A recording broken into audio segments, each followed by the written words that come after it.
vamos a tener a bien hablar sobre un poquito lo que se refiere a la legislación en salud y normas de atención.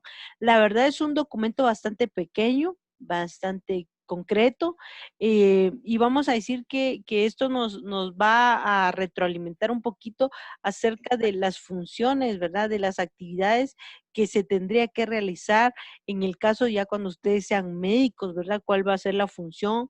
¿Cuál va a ser la ley que los acompañe y que los que tengan ustedes que respetar en su función de servidores públicos, ¿verdad? A través del Ministerio de Salud, si es que ustedes van a trabajar en salud pública, ¿verdad? No digo en el curso, sino en salud pública como institución, ¿verdad? En el Ministerio de Salud Pública. Entonces, hay leyes, hay normas que cada ministerio tiene y el cual pues se debe cumplir para poder desarrollar nuestras actividades desde el Ministerio de Salud Pública. Y para eso, pues em,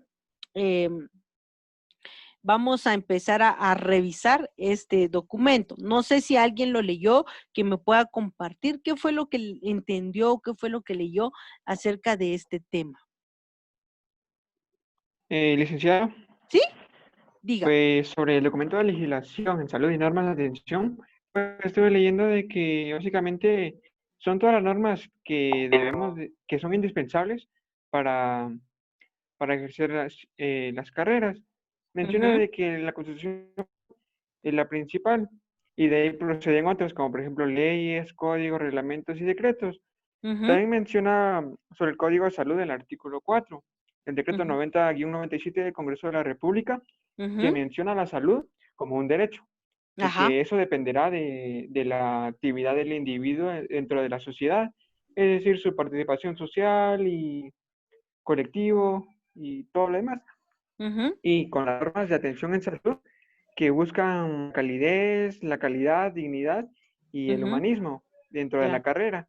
ujú, Y, y procede a actuar entre etapas, podríamos decir, y habla ujú, sobre neonato, lactante, niños, ajá. adolescentes, adultos y adultos mayores.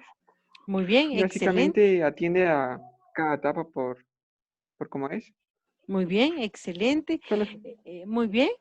Eso es muy interesante, ¿verdad? ¿Por qué? Porque por lo menos vamos a decir que la legislación en salud y normas de atención nos va a ayudar a que el Ministerio de Salud a través del Estado de Guatemala pues cumpla con las funciones de salud. Ahora, ¿se cumplen o no se cumplen? Pues eso ya es materia de discusión, ¿verdad?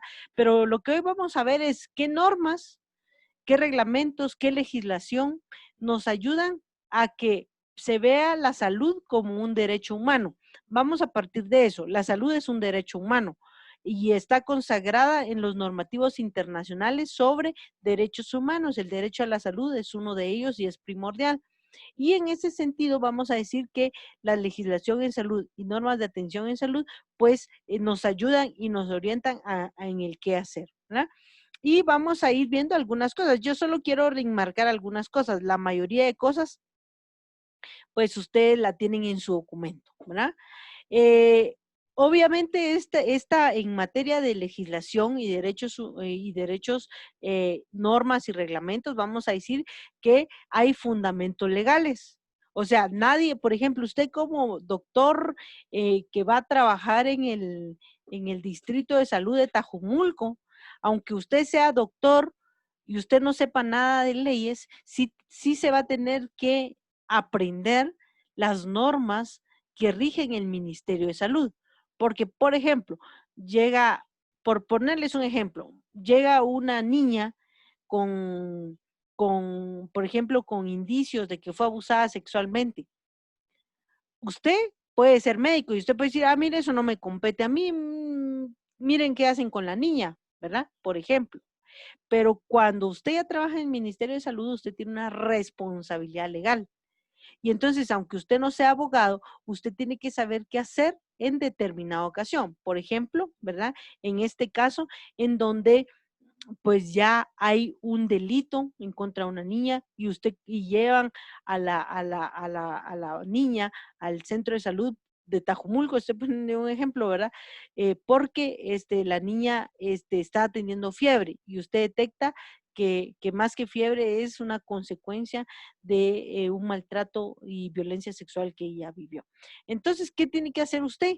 Pues usted no puede decir, fíjese que yo no sé qué hacer, usted mejor no voy a hacer nada. No, usted tiene que saber cuáles son los fundamentos legales que la amparan y las normas que usted debe de aplicar para ese caso, ¿verdad?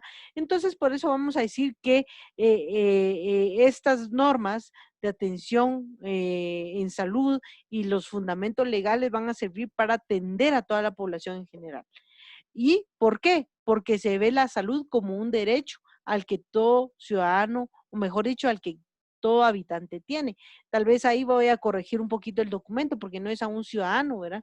Porque un ciudadano es a partir de los 18 años. Aquí vamos a decir que es un derecho que cualquier habitante de la República de Guatemala tenga derecho, ¿verdad? Entonces, por eso es que vamos a decir que eso, los fundamentos legales, más que sean leyes que no sirvan para nada o que no tengan ninguna cuestión importante, vamos a decir que sí ayudan mucho, ¿verdad? Porque obviamente cuentan con esos fundamentos legales que van a permitir mejorar y vigilar los derechos de salud como lo está consagrado, como ya lo decía Carlos, en la Constitución Política de la República de Guatemala. Por ejemplo, en el artículo 1 de la Constitución de la República de Guatemala dice que el Estado tiene la obligación de velar por el bienestar de todo ciudadano y ciudadana y de todo el habitante de Guatemala. Muy bien, desde ahí, en el artículo 1, ya la Constitución Política le está dando la obligación al Estado de proteger a la persona, ¿verdad? Y en este sentido, la salud es uno de esos elementos, ¿verdad? Bueno, muy bien. Entonces, en este sentido, vamos a decir que estas normas nos van a ayudar para mejorar la atención en salud. Obviamente, como bien lo decía Carlos, comienza con la Constitución Política de la República de Guatemala. Y a partir de ahí se proceden ya otros decretos, códigos, reglamentos, ¿verdad? Y algunos de ellos van a ser, ¿verdad? Pero yo antes de que pasemos a cuáles son, por ejemplo, el Código de Salud, el Reglamento Orgánico del Ministerio de Salud Pública y Asistencia Social, la Ley de Maternidad Saludable, Ley de Desarrollo Social, Ley de Seguridad Alimentaria, ¿verdad? Estos son, digamos, algunos de los elementos que vamos a tener.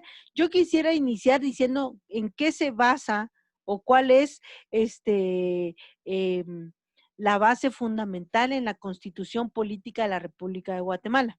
Precisamente para que ustedes lo anoten ahí y lo busquen después, es en el artículo 93, en la sección séptima, donde habla específicamente de salud, seguridad y asistencia social. Entonces, en el artículo 93 que dice derecho a la salud, el goce de la salud es derecho fundamental del ser humano sin discriminación. O sea, se recuerda lo que ya vimos en la primera clase después de parciales, ¿verdad? Discriminación y exclusión social. Y vimos que uno de los derechos que eran violentados, especialmente a población indígena, muchas veces era el derecho a la salud. Sin embargo, en la sección séptima, donde nos hablan de salud, seguridad y asistencia social, el artículo 93 nos dice que el goce de la salud es un derecho sin discriminación. O sea, en el artículo 93 está consagrado esto, ¿verdad? En el artículo 94 nos habla de la obligación del Estado sobre salud y asistencia social. El Estado tendrá que velar por la salud y la asistencia social de todos los habitantes. Desarrollará a través de sus instituciones acciones de prevención, promoción, recuperación, rehabilitación, coordinación y las complementarias pertinentes a fin de procurarles el más completo bienestar físico y mental y social. Muy bien, entonces aquí ya vamos a decir que en esta sección séptima, prácticamente el artículo 93 y 94 nos hablan acerca de esa, primero del derecho a la salud y después de la obligación del Estado. En el artículo 95 nos habla acerca de la salud como bien público. la salud de los habitantes de la nación es un bien público, o sea, este bien nunca debería de intentar privatizarse, porque ahí lo dice claramente el artículo 95, que es un bien público. Todas las personas e instituciones están obligadas a velar por su conservación y restablecimiento. Muy bien. Entonces, en esos artículos, especialmente el 93, 94 y 95 de la Constitución Política de la República de Guatemala, nos habla de ese derecho de la salud, de esa obligación del Estado sobre la salud y proveer salud y asistencia social y reconocer la salud como un bien público que jamás debe de privatizarse por ningún motivo, ¿verdad? Entonces vamos a ir diciendo que el Código de Salud, el Reglamento Orgánico Interno del Ministerio de Salud Pública y Asistencia Social, la Ley de Maternidad Saludable, la Ley de Desarrollo Social y la Ley de Seguridad Alimentaria son precisamente después de que nosotros tenemos la constitución política, vamos a ir diciendo que los códigos, los reglamentos y las leyes nos van a servir para aplicar lo que dice la constitución política en su artículo 93, 94 y 95. En este sentido, hay diferentes códigos, diferentes reglamentos y diferentes leyes que nos permiten avanzar en materia de salud. Muy bien, vamos a iniciar ahí con la Constitución Política de la República de Guatemala y vamos a decir que la máxima es parte de los derechos que no se pueden violentar, por eso dice inalienables, o sea, nadie los puede violentar, nadie los puede perjudicar. ¿Por qué? Porque son de la persona, ¿verdad? Son esos derechos que nadie más los puede violentar hacia una persona y los fines y deberes del Estado para proteger la vida, la libertad e igualdad, la justicia, la seguridad, la paz y el desarrollo integral de la persona en lo individual, familiar y colectivo. Por eso cuando se habla de la salud pública, no solo se ve como la atención médico-paciente, sino se ve como también el entorno familiar, como ya lo hemos venido viendo durante estas semanas anteriores, que la salud es integral. No se puede pensar solo en contratar doctores y comprar medicina, porque la salud tiene sus determinantes, tiene sus elementos sociales y por lo tanto nos va a influir en nuestra posibilidad de enfermar. Entonces, aquí vamos a volver a recuperar la Constitución Política de la República de Guatemala en sus artículos 93, 94 y 95 nos van a permitir reafirmar lo que está contenido en este documento. Muy bien. Pero también hay una ley, la ley del organismo ejecutivo. ¿Quién es el organismo ejecutivo? Se recordarán ustedes, esto lo vieron en primaria, que hay poder ejecutivo, legislativo y judicial. El judicial es el que ve todo lo de las leyes, todo lo que tenga que ver con los procesos judiciales. Si yo me robo la gallina de la vecina, entonces un juez va a determinar qué es lo que va a pasar conmigo. Por ejemplo, si una persona asesina a otra, entonces todo eso lo va a arreglar el organismo judicial, perdón, ¿verdad? Todo de hacer cumplir las leyes en materia legal, ¿verdad? Muy bien. Después está el organismo legislativo, que está compuesto por el Congreso de la República y que en ese organismo legislativo, pues la finalidad de ese organismo legislativo es generar leyes, promover leyes y constituir leyes. Y está el organismo ejecutivo, que está representado especialmente, por eso en la imagen yo les coloco ahí, está representado en primera medida por el presidente.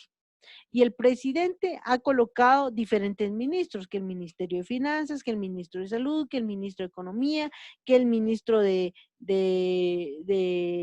Bienestar Social, que el Ministro el Ministerio de Agricultura, Ganadería y Alimentación, y total, ¿verdad? Son 13 ministerios. En esos 13 ministerios, pues, está el Ministerio de Salud, ¿verdad? Y en esta ley del organismo ejecutivo nos dice cuál es la relación que hay, por ejemplo, entre la Secretaría de Seguridad Nutricional y Alimenticia con el Ministerio de Salud. Nos dice cuál es la relación del Ministerio de Agricultura, Ganadería y Alimentación con el Ministerio de Salud. Entonces vamos a decir que en esta ley del organismo ejecutivo lo que va a querer es que el organismo ejecutivo ponga en marcha todos los programas necesarios para interés de los colectivos a través de la administración de los recursos. Y asimismo le va a corresponder la coordinación, ¿verdad? De todos los organismos como los ministerios, como ya lo veníamos diciendo, ¿verdad? Entonces, prácticamente es el presidente de la República el encargado de velar por la coordinación de esa función pública y de atender. Dentro de esa ley del organismo ejecutivo va a estar lo que tiene que hacer el Ministerio de Salud Pública y Asistencia Social y otros ministerios que se relacionan en el marco de la salud. El otro precisamente es el Código de Salud, ¿verdad? Ya lo decía ahí también Carlos, que en este Código de Salud se establece que la salud es un derecho y es un producto social resultante de la interacción entre las condiciones de vida de las poblaciones y la participación social. En ese sentido, vamos a decir que el Código de Salud, ya ustedes pueden ver aquí, ¿verdad? Primero, en la Constitución dice que prácticamente es un derecho inalienable a todas las personas, pero ya en el Código de Salud, aparte de que es un derecho, también es un producto social, o sea, ya aquí ya se toma en cuenta todo lo relativo a la sociedad, porque la sociedad tiene su impacto precisamente en la salud. Si una sociedad, por ejemplo, no ejecuta las tareas que debe cumplir, probablemente va a tener más posibilidades de enfermar. Y entonces esto va a mejorar esa articulación entre la sociedad y la persona individual, va a mejorar las condiciones de vida de las poblaciones y a través de esa participación social se va a procurar eh, bienestar físico, mental y social, ¿verdad? Entonces aquí en el Código de Salud no solo está regulada la atención individualizada, sino el qué hacer del Ministerio de Salud Pública en el desarrollo de las condiciones de vida interactuando con las poblaciones, ¿verdad? Intercambiando algunas ideas, algunas acciones, algunas mejoras en el marco de la salud, ¿verdad? Entonces, hay muy buenas experiencias aquí en Guatemala acerca de esto, de cómo la gente participa y se relaciona en este proceso, ¿verdad? Y cómo este proceso va a ayudar sin duda alguna a mejorar las condiciones de salud del país. Por otro lado, precisamente está el reglamento interno, ¿verdad?, del Ministerio de Salud Pública y Asistencia Social, que se le conoce como el Acuerdo Gubernativo número 11599. Cuando tiene este número es porque es el acuerdo número 115 en el año 1999. Entonces aquí vamos a hablar que ahí va a ir determinando las funciones que va a tener el Ministerio de Salud, ¿verdad? El Ministerio de Salud va a basar sus funciones en el Código de Salud y en la Constitución Política, pero ya aquí en este reglamento nos va a decir cómo van a funcionar, cuál van a ser esas funciones. Entonces el Ministerio de Salud, con el objeto de asegurar la salud de la población, va ahí a formular, organizar, dirigir, conducir y ejecutar y evaluar todas aquellas políticas, planes, programas, proyectos asignados con recursos financieros, por supuesto, recursos humanos, a través del Estado de Guatemala. En este sentido, vamos a decir que este reglamento nos va a ayudar a que el Ministerio de Salud Pública, pues, asegure, ¿verdad? Programas de beneficio social, como los que vamos a ver ya entre un ratito. ¿Cuáles son esos programas prioritarios del Ministerio de Salud Pública? Entonces, vamos a decir que el reglamento, pues, nos va a ayudar a organizar esos recursos humanos, financieros, tecnológicos, físicos, materiales, para poder priorizar cuáles son los problemas de salud. Entonces, aquí en este reglamento, lo más importante del reglamento es que va a ayudar al ministerio a priorizar esas condiciones del reglamento de salud, ¿verdad? Muy bien. Para eso, no sé si ustedes pueden ver aquí bien el esquema, ¿verdad? sobre cuáles son esas leyes. En el documento está, pero no está claro. Yo se los puedo compartir después si ustedes quieren, ¿verdad? Este esquema, que aquí está muy claro. Lo primero que vamos a ver es que em, eh, lo primero que va a prevalecer, como lo hemos dicho, es la constitución política. En el título 1, artículo 1 y 2, que habla acerca de que el Estado tiene la obligación de proteger la vida humana. En el título 2, que es derechos humanos, ahí ya se garantiza el derecho individual a la salud, ¿verdad? El derecho a la vida como algo importante. El artículo 4 y 5 de la constitución política, que ahí nos habla en el marco de la salud, ¿verdad? Cómo estamos en ese marco. Y entonces ahí vamos a ir viendo, por ejemplo, en el artículo número 3 de la Constitución Política de la República, eso solo es para que tengan ustedes idea de qué es lo que nos habla. El artículo 3, por ejemplo, dice el derecho a la vida. El Estado garantiza y protege la vida humana desde su concepción, así como la integridad y la seguridad de la persona. Ese sería el artículo 4, por ejemplo, nos dice libertad e igualdad. En Guatemala todos los seres son libres e iguales con dignidad y derechos. El hombre y la mujer, cualquiera que sea su estado civil, tienen iguales oportunidades y responsabilidades. Y así nos vamos a ir viendo, vamos a revisar el artículo 28, solo para que ustedes tengan una idea de qué dicen esos artículos. Por ejemplo, el artículo 28 dice que toda persona tiene derecho de petición. Los habitantes de la República de Guatemala tienen derecho a dirigir individual o colectivamente peticiones a la autoridad, la que está obligada a tramitarlas y deberá resolverlas conforme a la ley. En materia administrativa, el término para resolver estas peticiones no podrá exceder durante 30 días. Muy bien. Entonces aquí vamos a decir que todos nosotros tenemos derecho a proponer, a tramitar, ¿verdad? Cualquier cosa que nosotros quisiéramos cambiar. Y en el capítulo 2 pues son los derechos sociales, ¿verdad? Que ya aquí ya entra el artículo 47, el artículo 51, 52 y 53, ¿verdad? Aquí en el artículo 47 habla acerca de la protección a la familia. El Estado debe garantizar la protección social, económica y jurídica de la familia, porque ustedes se recordarán que la familia es la base fundamental de la sociedad y a través de la familia el ser humano se alimenta, ¿verdad? Come y si no come y no está bien alimentado, por lo tanto puede tener mayores condiciones para enfermarse. En el artículo 51, por eso es que yo se los estoy leyendo, porque más adelante vamos a ver cómo esos artículos le colocan programas. Por ejemplo, en el artículo 51 dice protección a menores y ancianos. El Estado protegerá la salud física, mental y moral de los menores de edad y de los ancianos. Les garantizará su derecho a la alimentación, salud, educación y seguridad y previsión social. Muy bien, ese es el artículo 51. No sé si alguno de ustedes lo puede, si usted está trabajando en su computadora y puede buscar la Constitución en digital, pues ahí usted puede ir viendo que estamos hablando de estos artículos. Y en el artículo número 54, aunque todavía, porque esta Constitución fue hecha en 1985, todavía aquí tiene el título de minusválidos, pero en realidad ahora ya no se le llama minusválidos a las personas con capacidades diferentes, ¿verdad? O con discapacidad.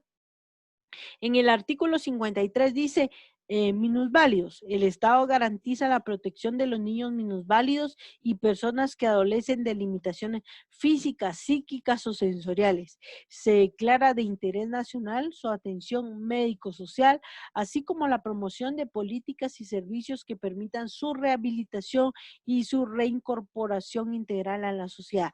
La ley regulará esta materia y creará los organismos técnicos y ejecutores de estos mecanismos. Entonces, por ejemplo, aquí ya vemos que en el artículo, en la Constitución Política, no es solo el artículo 93 y 94, como le hemos dicho, sino que ya hay otros artículos más, ¿verdad? Y en la sección séptima, pues ya lo hemos visto, salud, seguridad y asistencia a partir del artículo 93. Y por último, está en el artículo 193, como lo vamos a ver en este momento. En este artículo 193, ya aquí ya nos aborda, digamos, desde otro punto de vista, ¿verdad? Pero como lo vamos diciendo, ¿verdad? Todos estos artículos lo que van haciendo es como orientar el qué hacer para futuro, ¿verdad? De las personas. Y en esta sección tercera, en el artículo 193, ya nos habla del ministro. Ya aquí nos habla de las funciones de los ministros. Para el despacho de los negocios del organismo ejecutivo, habrán los ministros que la ley establezca como atribuciones y competencias que la misma señale. En este sentido, son funciones del ministro ejercer jurisdicción sobre la dependencia de su ministro, nombrar y remover funcionarios, presentar al presidente de la República el plan de trabajo de su ramo, presentar anualmente al presidente de la República el proyecto de presupuesto y así, ¿verdad? Varios artículos, ¿verdad? Dentro de esta ley. Entonces, como vemos, la Constitución Política es una de ellas. Muy bien. Dentro de la ley del organismo ejecutivo, como ya lo mencionamos, aquí sí la sección 4 de esa ley, no lo vamos a ver ahorita porque si no nos llevaría un montón de tiempo. En el capítulo 4 de la sección primera, artículo 39, ahí nos van a decir cuáles son las funciones del Ministerio de Salud Pública y Asistencia Social. Y por último, el Código de Salud, que aquí que sí, casi todo es el artículo, ¿verdad? Los artículos de este código, por ejemplo, cuáles son los principios eh,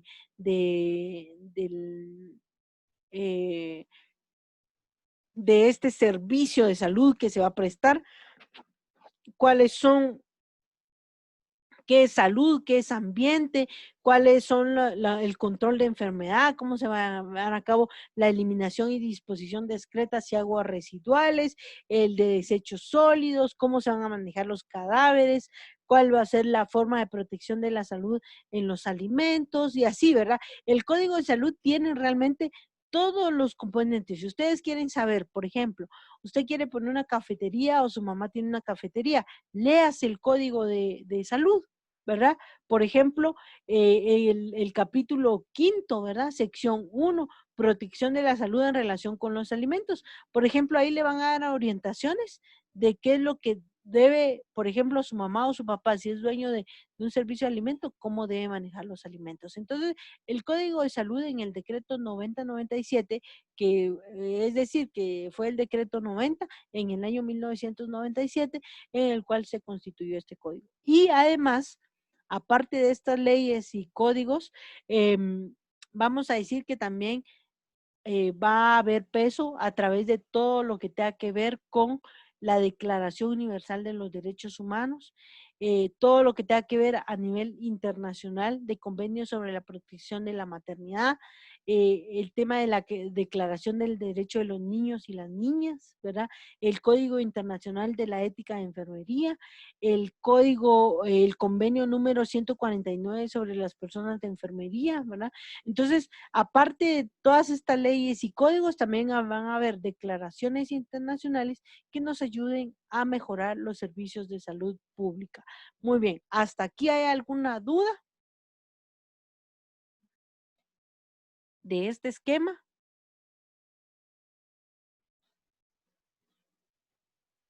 ¿No hay ninguna duda? Bueno, continuemos. Bueno, entonces hay diferentes normas de atención en salud, ¿verdad? Entonces, esto nos va a ayudar a nosotros a ir reconociendo, ¿verdad? Cuáles son esas normas, para qué nos sirven esas normas, a quién va a definirse esa atención, por qué, cómo se hace esa clasificación de esas normas de atención. Para eso, pues precisamente estas normas se elaboran primero con un desarrollo de atención primaria en salud en Guatemala. ¿Sí? ¿Cuál es la atención primaria en salud? Es todo lo que tenga que ver con prevención y promoción de la salud.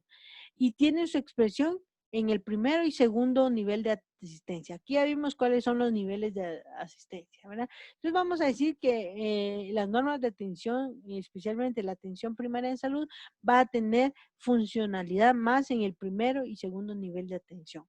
Y va a tener, obviamente, los pilares de la promoción, la prevención, el diagnóstico precoz, el tratamiento oportuno, la curación y la rehabilitación, ¿verdad? ¿Y esto cómo se va a hacer?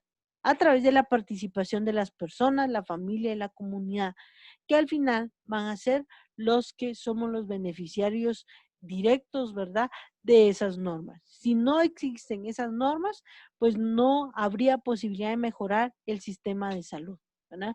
Entonces, estas normas, pues obviamente nos van a ayudar a ir mejorando. ¿Cuáles son esas normas? Bueno, estas normas se han dividido según las edades. Por ejemplo, cuando veamos el quinto módulo en psicología, para los que están en psicología, vamos a ver que vamos a dividir a las personas según su desarrollo en neonato. Y una persona neonata, o sea, un nuevo nacimiento, va a ser de los 0 a los 28 días, según el Ministerio de Salud, así está catalogado. O sea, para fines prácticos, se ha definido que la población se va a dividir de las siguientes edades. Neonato de 0 a 28 días.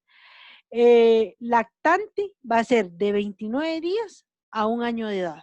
Ya media vez cumpla el año, ya va a pasar a la categoría de niñez, niños y niñas de 1 año a menos de 10 años. Entonces, al cumplir los 10 años, la persona ya no es niño, sino que se convierte en un adolescente.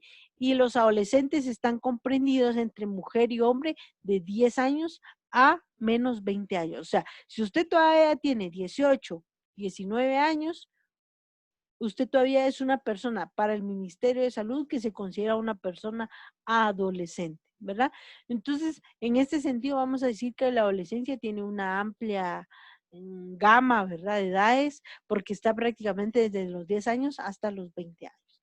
El adulto va a ser una hombre o mujer de 20 años a menos de eh, a menos de 60 años, ¿sí? Entonces ahí vamos a decir que es una persona adulta. ¿Por qué la vamos a considerar adulta? Ah, porque ya tiene más de 18 años. Ah, no, esa respuesta no es correcta. ¿Por qué? Puede ser una pregunta de examen, ¿verdad? Adulto se le considera desde el Ministerio de Salud a una persona mayor de 18 años. Según el RENAP, la ley del RENAP, sí, pero según el Ministerio de Salud Pública, no, se le considera todavía un adolescente. Entonces, un adulto va a ser de 20 a 60 años de edad. Y un adulto mayor va a ser una mujer o un hombre mayor de 60 años en adelante. Para cada uno de ellos va a haber programas o diferentes acciones que se puedan velar. Por ejemplo, vamos a ver cuáles son los programas del primero y segundo nivel. El primero va a ser el embarazo. Y ahí sí que no solo es el embarazo, sino el puerperio, ¿verdad? De la persona adulta y el adolescente. ¿Qué significa esto? Vamos a ver cuáles son los programas. Primero es que va a haber una atención integral en el embarazo, parto y puerperio, ¿verdad? Muy bien. Entonces, ahí vamos a decir, ¿verdad? De que nosotros como mujeres, si vamos a estar embarazadas, pues vamos a tener la posibilidad de que el Ministerio de Salud Pública pues nos atienda, ¿verdad? Nos atienda de una manera adecuada, eh, porque se supone en la teoría, ¿verdad? Nos están diciendo que la mujer es prioritaria, la mujer embarazada. Fíjense, además es el programa número 1 del Ministerio de Salud, el embarazo, porque a través del embarazo se puede evitar un montón de enfermedades.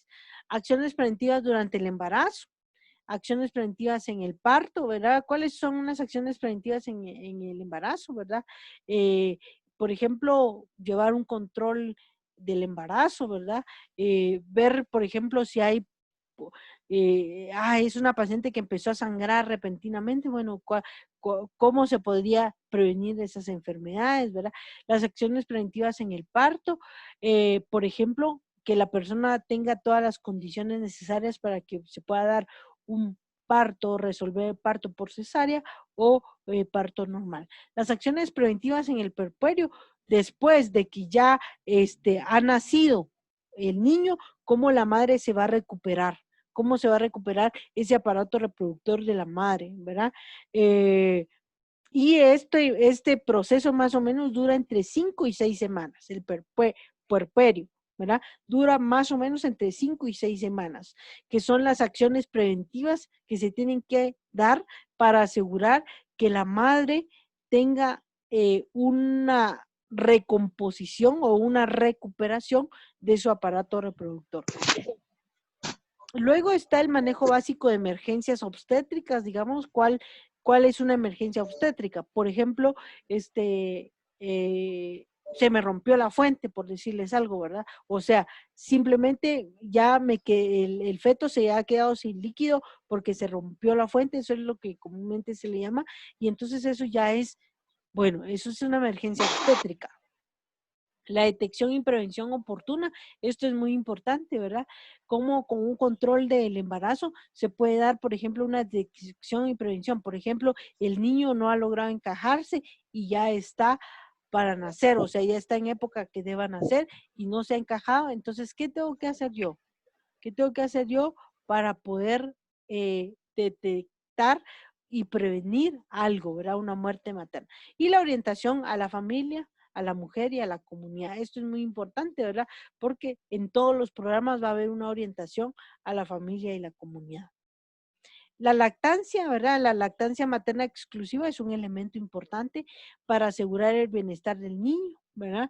Entonces la lactancia, obviamente va a haber una atención integral del lactante, ¿verdad? Se le va a indicar a la madre cómo debe de darle lactancia, ¿verdad? A su niño, qué debe de comer, cómo debe garantizar que la leche materna esté bien producida, tenga las suficientes vitaminas, etcétera. Detección y prevención oportuna, ¿verdad?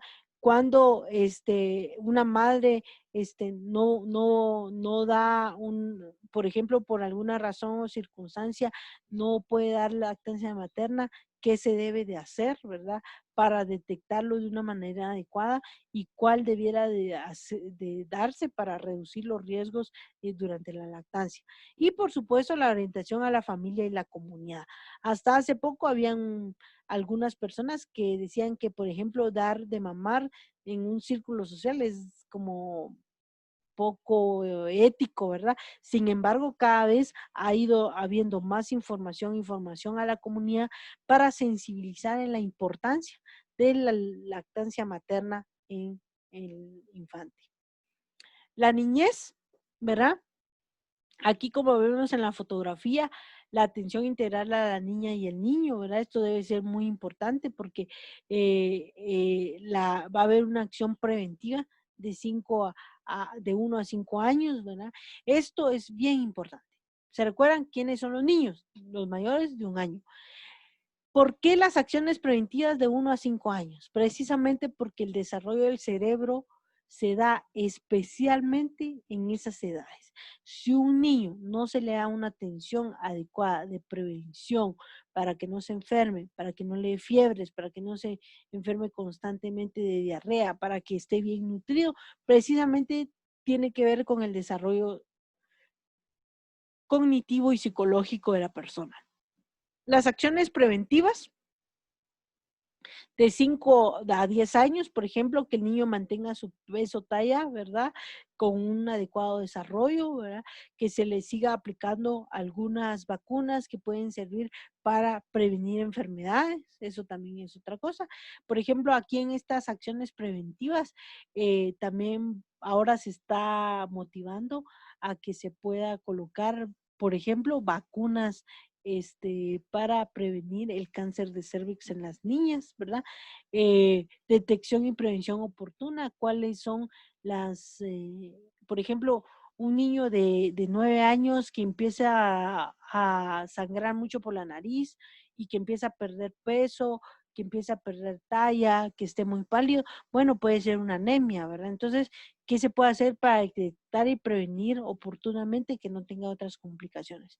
Y por supuesto, la orientación a la familia y la comunidad de cómo se debe alimentar un niño, cuáles son sus componentes calóricos, cómo debe de garantizarse el hacer ejercicio, hacer una vida social.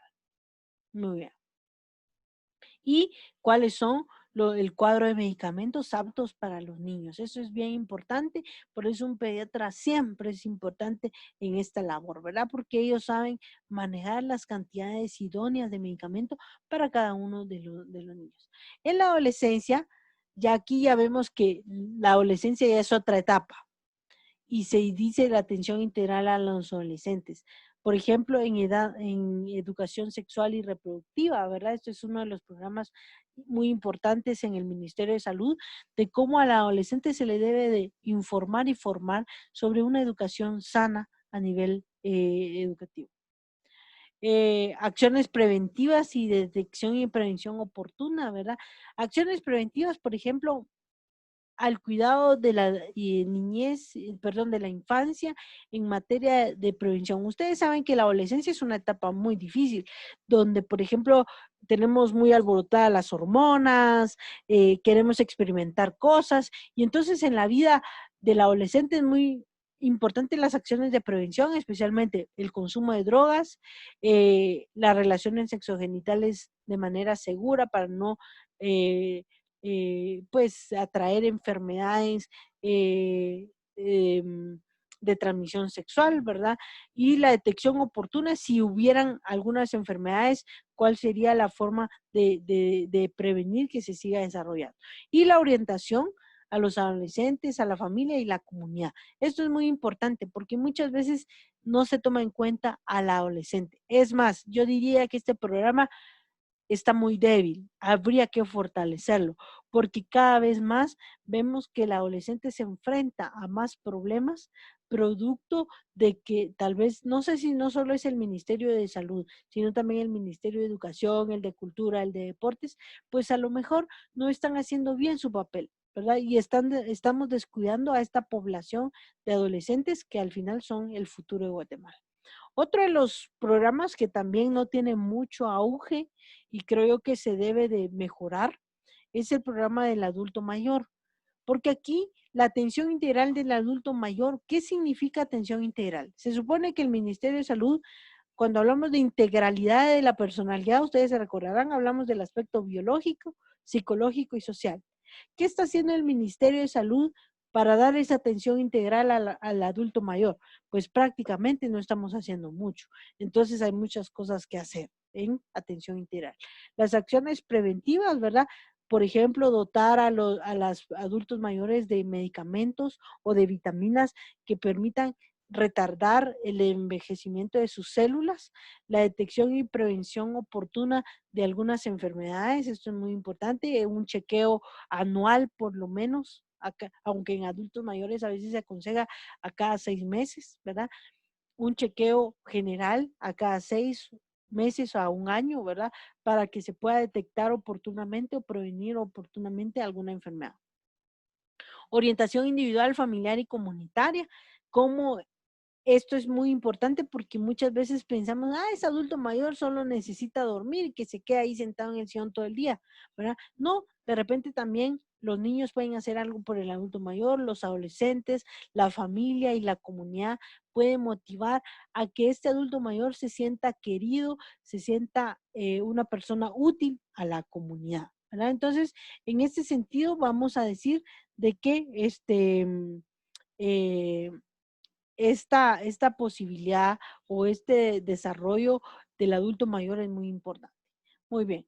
Y por último, atención por demanda. Aquí ya podemos ver primeros auxilios, intoxicación por plaguicidas. Eso es muy importante aquí en Guatemala, ¿verdad? Cuando hay muchos agricultores y mucha hospitalización por intoxicación, prevención de rabia en humanos. Esto también, por ejemplo, media vez a uno lo muerde un perro, lo primero que hace uno es ir a un puesto de salud y ahí inmediatamente, si es perro desconocido, lo primero que hacen es vacunar, ¿verdad? ¿Por qué? Porque es una prevención de la rabia humana. La mordedura de serpiente es otra, ¿verdad? La leptospirosis también, ¿verdad? Es algo que debemos de ir previniendo, ¿verdad? O tratando, porque si no se trata esto, nos puede generar otro tipo de enfermedades. Luego está cómo se va a trabajar la medicina tradicional y alternativa. Ustedes lo están viendo en medicina biológica, ¿verdad?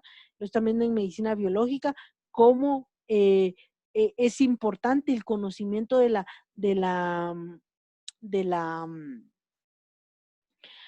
la medicina tradicional en la comunidad. Eh, em, eh, y cómo utilizarla y cómo también apropiarse de ella, porque digamos muchas veces el médico no quiere hablar mucho de medicina popular y tradicional, pero al final es una forma de que las comunidades resuelven sus problemas de salud.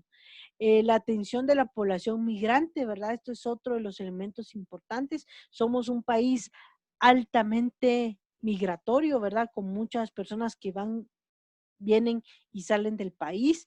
Entonces también es otra importante. La promoción de donación voluntaria de sangre. Esto se mantiene. Los bancos de sangre tienen que estar siempre con sangre disponible por cualquier emergencia. Y por supuesto todo lo que tenga que ver con identidad de género, ¿verdad? Y las atenciones que se deben dar a través del género, ¿verdad? Teniendo en cuenta de que somos un país diverso y que obviamente hay personas de la diversidad sexual que también necesitan de alguna manera atención oportuna, ¿verdad? Y atención que tenga que tener mucha sensibilidad. Yo les he dicho a ustedes, puede ser que yo no comparta que una persona sea gay, que sea transexual, pero como médicos sí tienen la obligación de generar un servicio a personas con diferentes preferencias o con diferentes identidades de género, aunque no lo compartamos, aunque nuestra religión no lo prohíba o aunque tengamos esas dificultades. Sin embargo, como atención por demanda, sí, el médico, la enfermera, el personal de salud tiene que tratar a las personas con esa misma calidad que se necesita. Muy bien, hasta aquí vamos. ¿Hay alguna duda, algún comentario? Este tema, la verdad, está muy sencillo, está muy fácil. No sé si hay alguna duda de de lo que hemos presentado.